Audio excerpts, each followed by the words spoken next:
پر کہ کیا ہے راہ و رسم شہبازی۔ جناب صدر، ہر آنے والی حکومت معاشرتی بگاڑ کو جڑ سے اکھاڑ دینے کی بات کرتی ہے اور اس کے مدمقابل حزب اختلاف جماعتیں حکمرانوں کی بدعنوانی اور لوٹ مار کو بے نقاب کر رہی ہے، مگر علی وقار یہ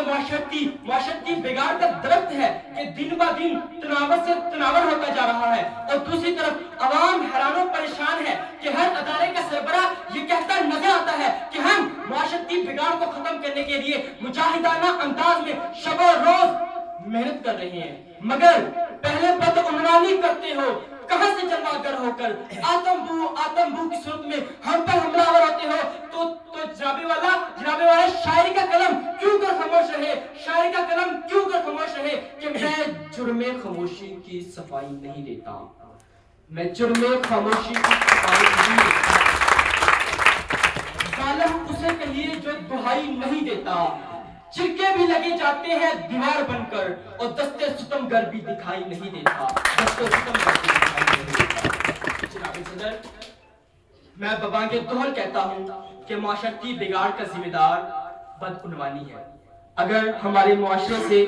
بدعنوانی کو ختم کر دیا جائے تو 100% مسائل کا حل ہو سکتا ہے۔ تاریخ گواہ ہے کہ ہمارے آباء و اجداد نے بھوک اور آفاتوں میں بھی اپنے ایمان کی حفاظت کی، امانتوں میں خیانت نہیں کی، معاشرتی بگاڑ ان کی راہ میں بھی آتا رہا، مگر وہ اسے دھتکار کر پاکیزگی کی راہوں میں آگے بڑھ گئے۔ مگر جناب صدر، ہم کہاں عظمت اسلاف سنبھالے ہوئے ہیں، ہم کہاں عظمت اسلاف سنبھالے ہوئے ہیں،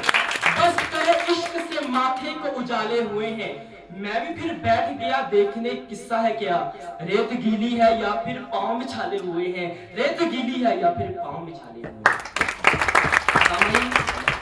میری تقریر کا موضوع معاشرتی بگاڑ ذمہ دار کون؟ تو آئیے میں آپ کو بتاتا ہوں، یہ رشوتیں، یہ سفارشیں، یہ بدعنوانی اور یہ دہشت گردی، یہ سب معاشرتی بگاڑ کے ذمہ دار ہیں اور اس کے کرنے والے بدعنوان ہیں۔ جناب صدر،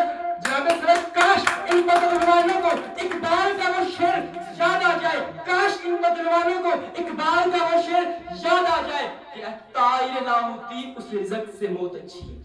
اے طائر لاہوتی اس رزق سے موت اچھی، جس رزق سے آتی ہو پرواز میں کوتاہی۔ میرے ہم وطنوں،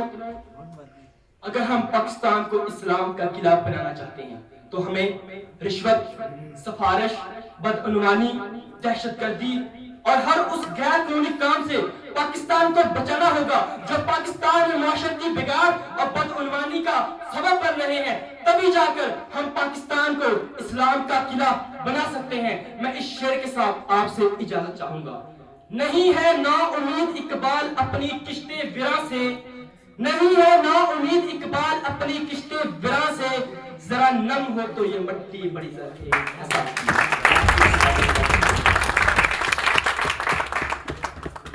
ذرا نم ہو تو یہ مٹی بڑی زرخیز ہے۔